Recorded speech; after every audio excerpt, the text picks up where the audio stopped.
ayam.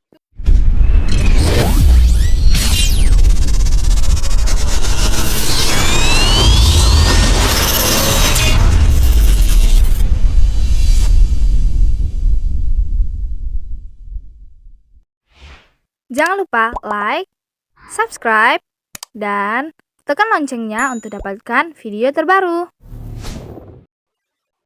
Hai, perkenalkan nama saya Endang Rohana Astriani Sitompul dari Prodi PGSD kelas 1C dalam rangka pemenuhan tugas UTS KD Biologi tentang tumbuhan paku Universitas Riau tahun 2021-2022. Adapun materi yang akan saya jelaskan, yang pertama pendahuluan, ciri morfologi, tempat hidup, reproduksi, dan klasifikasi. Selanjutnya, materi pertama yaitu pendahuluan. Jadi, tumbuhan paku atau biasa yang disebut orang-orang yang sering kita dengar adalah tumbuhan pakis. Itu merupakan Pteridophyta atau Phyllocopita, adalah salah satu divisi tumbuhan yang telah memiliki sistem pembuluh sejati atau kormus, tetapi tidak menghasilkan biji untuk reproduksinya. Jadi, tumbuhan paku itu memiliki akar, batang, dan daun. Dan dan di daun terdapat jaringan pengangkut yang tersusun atas floem dan xilem. Tumbuhan ini masih menggunakan spora sebagai alat perbanyakan generatifnya. Jadi spora itu dia semacam titik-titik kecil, semacam bulir-bulir. Kalau orang-orang sering bilang itu adalah bulir-bulir. Dan itu berfungsi untuk memperbanyak keturunan atau perbanyakan generatifnya. Tumbuhan paku ini tersebar di seluruh dunia, tetapi tidak ada di padang gurun dan daerah yang bersalju, karena tumbuhan paku itu cenderung tidak bisa tahan dengan air yang sedikit dan daerah yang sangat dingin. Batang paku terletak di dalam tanah yang disebut dengan rizom. Berdasarkan ukurannya, daun tumbuhan paku terbagi menjadi dua, yaitu mikrofil dan makrofil. Mikrofil itu adalah tumbuhan paku yang dengan daun yang kecil, sedangkan makrofil adalah tumbuhan paku dengan daun yang besar. Tumbuhan paku memiliki dua macam berdasarkan fungsi, yaitu yang pertama sporofil, atau dia itu menghasilkan spora, dan tropofil itu tidak menghasilkan spora, tapi dia berfungsi untuk fotosintesis. Selanjutnya adalah ciri morfologi. Bentuknya itu yang pertama bermacam-macam. Ada yang berupa pohon, dia itu biasanya paku pohon dan tidak bercabang. Dia itu ada lagi yang epifit, mengapung di air, hidrofit, tetapi biasanya berupa terna dengan rizoma yang menjalar di tanah dan ental. Dalam bahasa Inggris itu disebut frond, yang menyangga daun dengan ukuran yang bervariasi. Yang pertama bentuknya bermacam-macam.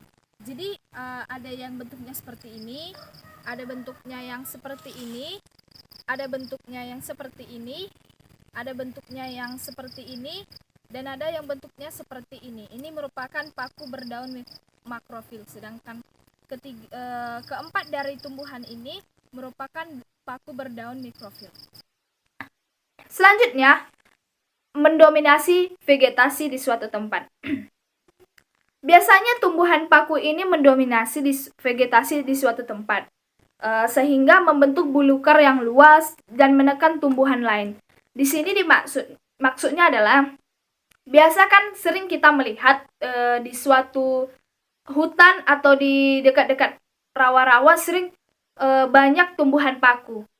Tumbuhan paku itu selalu banyak dan dia hampir mendominasi di suatu tempat tersebut, sehingga tumbuhan-tumbuhan lain seakan-akan tidak bisa hidup di daerah tersebut karena banyaknya paku yang tumbuh di daerah tersebut. Jadi inilah merupakan tumbuhan paku di sekeliling ini. Bisa teman-teman lihat di sekeliling ini, tumbuhan paku mendominasi daerah ini, dan sehingga tumbuhan-tumbuhan lain itu tidak diberikan kesempatan untuk tumbuh.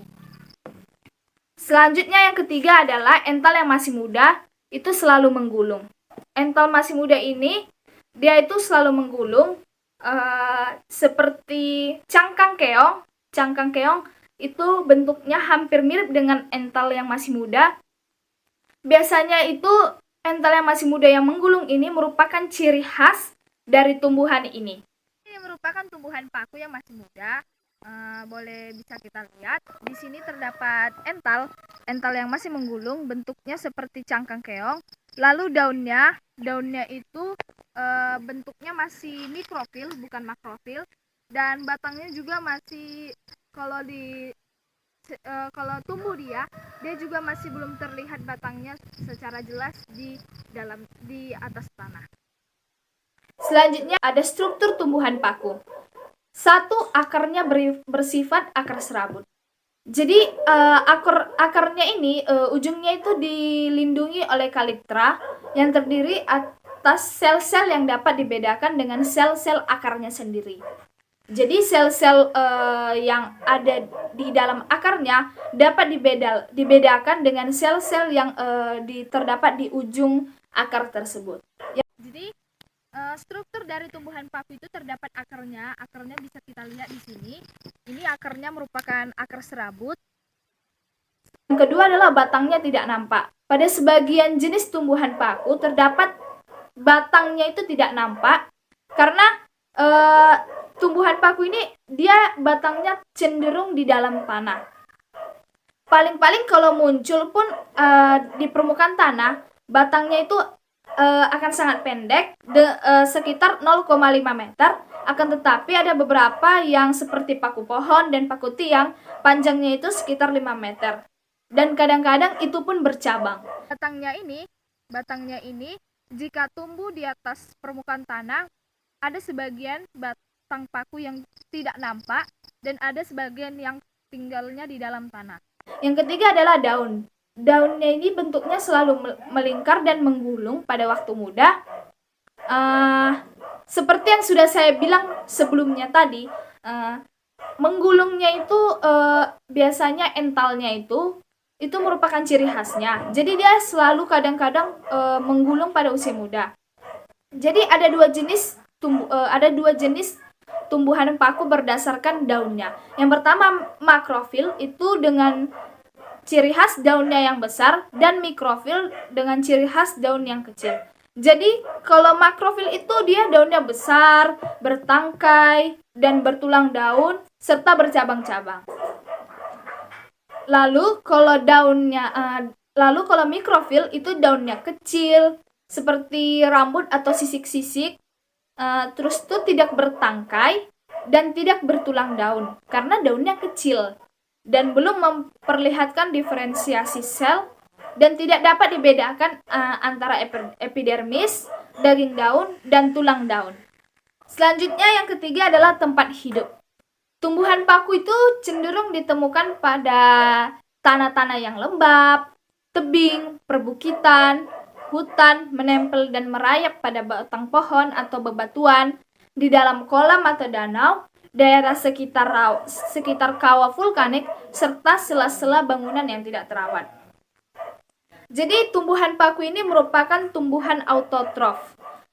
Tumbuhan ini autotrof itu adalah dapat membuat makanannya sendiri. Selanjutnya kita belajar tentang reproduksi tumbuhan paku.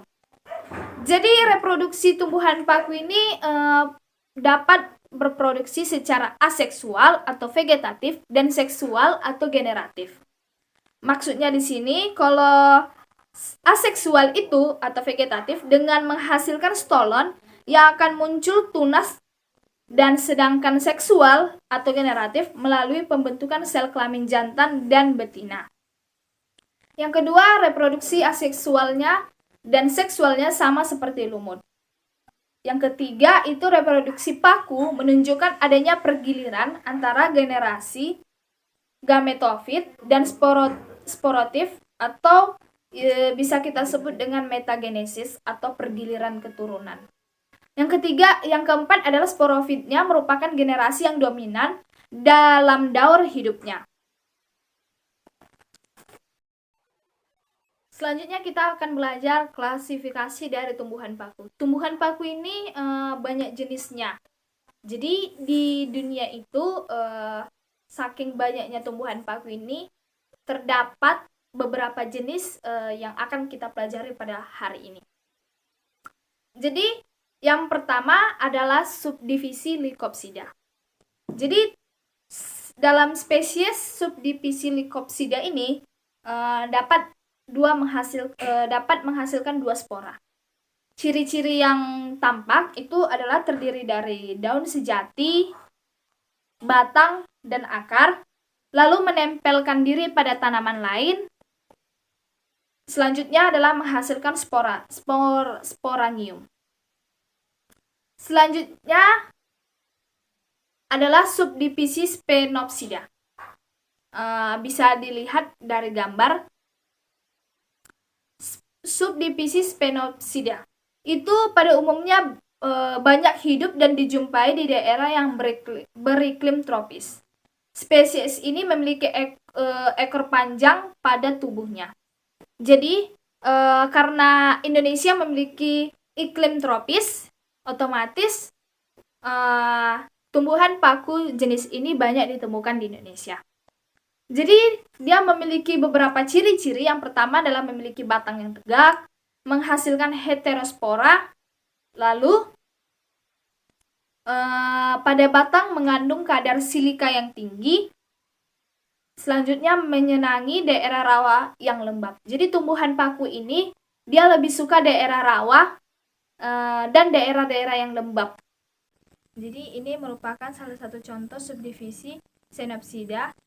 Bisa kita lihat batangnya tegak, lalu pada batang mengandung kadar silika yang tinggi dan menghasilkan heterospora dan menyenangi daerah-daerah yang berawa lembab. Selanjutnya yang ketiga adalah subdivisi Pteropsida. Salah satu contoh yang akan saya ambil adalah paku sejati. Nanti saya akan menunjukkan kepada teman-teman semua tentang paku tersebut, dan kita akan mempelajari ciri-cirinya dan spora yang ada di dalam paku sejati. Jadi tumbuhan paku yang tergolong ke dalam spesies ini merupakan salah satunya itu ya paku sejati atau yang sering disebut dengan pakis. Jenis ini mampu hidup dan tumbuh di daerah yang beriklim tropis dan subtropis. Otomatis karena Indonesia tropis, berarti paku sejati ini banyak tumbuh di Indonesia. Ciri-cirinya itu yang pertama memiliki batang yang tegak di atas permukaan tanah. Yang kedua menghasilkan spora yang berjenis homospora dan isospora. Yang ketiga, spora yang dihasilkan itu berkumpul di bawah daun. Nanti saya akan menunjukkan kepada teman-teman semua yang spora yang berkumpul di bawah daun tersebut. Lalu yang keempat adalah penyebaran spora dibantu melalui angin untuk berkembang biak. Jadi biasanya apabila angin tertiup, spora yang berada di bawah daun paku tersebut akan tertiup sebagian dan akan tertiup ke daerah-daerah yang dibawa oleh angin, dan spora tersebut akan bereproduksi lagi menghasilkan tumbuhan paku lagi. Begitu siklusnya seterusnya. Jadi saya di sini memiliki salah satu contoh tumbuhan paku, yaitu paku sejati, masuk subdivisi Pteropsida. Jadi tumbuhan ini biasa batangnya itu tegak di atas permukaan tanah, lalu dia menghasilkan homospora dan isospora, lalu ada di balik daunnya terdapat spora yang berfungsi untuk memperbanyak keturunan atau generatifnya, dan biasanya memperbanyak keturunannya dibantu melalui angin. Jadi di sini bisa kita lihat di bawah daun terdapat spora seperti bulir-bulir kecil yang berfungsi sebagai untuk memperbanyak generatifnya. Biasanya spora ini akan dibawa oleh angin, lalu spora tersebut akan tumbuh lagi di daerah yang lain. Selanjutnya yang keempat adalah subdivisi Psilopsida. Atau salah satu contoh yang saya ambil adalah paku purba. Di PPT yang saya sediakan terdapat gambar tanaman paku purba. Tapi nanti untuk lebih jelasnya saya akan menunjukkan gambar objek asli dari paku purba tersebut. Jadi susunannya itu cukup sederhana ya. Tanaman ini berupa ranting yang bercabang-cabang. Kalau kita lihat di gambar, dia seperti ada cabangnya seperti ini. Lalu ada bulu-bulu halus yang menyelimuti daun-daunnya. Lalu berakar serabut halus atau sering disebut dengan akar semu yang berfungsi sebagai perekat pada tumbuhan lain. Jadi paku purba ini dia hidupnya menumpang pada tumbuhan lain, lalu akarnya itulah yang sebagai perekat dengan tumbuhan lain agar dia bisa tumbuh. Ciri-cirinya itu ada 3. Yang pertama, hidup di daerah yang beriklim tropis dan subtropis. Yang kedua, homospora, dan dia homospora tetapi tidak mempunyai daun sejati. Yang ketiga, berdaun mikrofil serta batangnya itu berklorofil. Jadi saya di sini memiliki salah satu contoh tumbuhan paku, yaitu paku purba. Dia masuk subdivisi Psilopsida. Jadi bisa kita lihat di sini tumbuhan ini dia hidup di daerah yang beriklim tropis dan subtropis. Ini bisa kita lihat di sini daunnya berbentuk mikrofil, lalu batangnya berklorofil, serta tumbuhan ini memiliki homospora. Selanjutnya yang kelima ada paku berdaun makrofil. Seperti yang sudah saya jelaskan sebelumnya, tumbuhan paku ada dibagi 2 berdasarkan daunnya. Yang pertama mikrofil dan makrofil. Mikrofil itu dengan ukuran daun yang kecil, lalu makrofil dengan ukuran daun yang besar. Jadi yang klasifikasi yang kelima ini paku berdaun makrofil atau berdaun besar. Salah satu contoh yang saya ambil adalah lemidi. Lemidi ini sering kita jumpai di daerah-daerah yang rawa, sekitaran rawa. Lalu di daerah hutan juga ada. Tanaman paku ini mempunyai daun yang sangat lebar. Bisa kita lihat pada lemidi itu dia agak lebar ya, beda dengan paku sebelumnya. Lalu mudah dijumpai di berbagai tempat. Ciri-cirinya ada 4. Yang pertama ya, bentuk daunnya yang pasti besar. Namanya makrofil ya, pasti daunnya besar. Yang kedua itu memiliki tulang daun serta daunnya bercabang. Boleh seperti yang kita lihat pada gambar, ada tulang daunnya, lalu akar serta daunnya itu bercabang. Dia bercabang. Untuk lebih jelasnya nanti saya akan menunjukkan objek aslinya dan kita akan mempelajari ciri-ciri tersebut. Yang ketiga adalah pada daun terdapat tangkai. Yang keempat itu tanaman paku berdaun makrofil telah memiliki diferensiasi sel. Jadi ini merupakan salah satu contoh paku berdaun makrofil. Seperti yang kita tahu, paku berdaun makrofil itu adalah paku yang berdaun besar. Kita lihat di sini, bisa kita lihat dan kita perhatikan daunnya memang benar-benar besar. Lalu tumbuhan ini salah satu contohnya adalah saya ambil lemidi. Bisa kita lihat warnanya agak kemerah-merahan dan kekuningan seperti bunga pucuk merah. Itu dikarenakan paku tersebut masih muda. Dia biasanya pada saat sudah tua memang benar-benar warna hijau tua. Bisa kita lihat di sini tumbuhan paku ini memang benar-benar berdaun makrofil, yaitu daunnya besar, beda dengan daun-daun paku sebelumnya. Lalu pada batang terdapat cabang dan pada daun terdapat tangkai. Lalu tumbuhan paku ini telah mengalami diferensiasi sel. Hai semua, demikian penjelasan singkat dari saya mengenai tumbuhan paku, ciri morfologi, tempat hidup, serta klasifikasi dari tumbuhan paku itu tersendiri. Apabila ada salah kata dalam pengucapan materi dan penjelasan materi, saya minta maaf. Dan Saya harap kita semua mengerti dan benar-benar memahami tumbuhan paku itu tersendiri. Akhir kata, saya ucapkan terima kasih dan sampai jumpa di lain waktu. Dadah!